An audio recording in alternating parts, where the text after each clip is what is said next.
In this lesson, we will examine the issue of static dispatch. When a trait is applied to a type with static dispatch, the compiler can analyze which type the functions to be called belong to.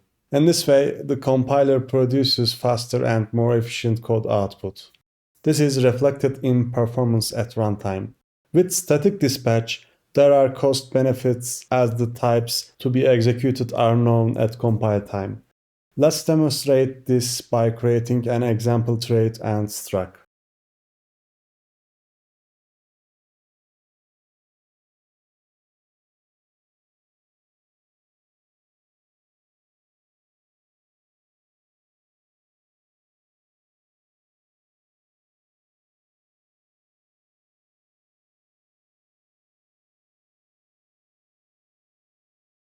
Now I am going to create a static dispatch function and run it.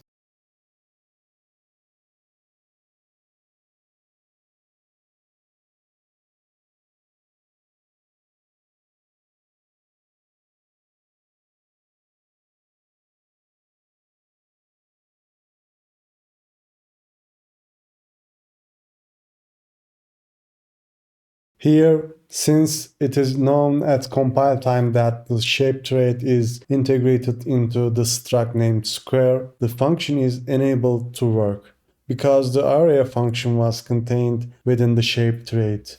We'll revisit this topic in a similar way with generic functions.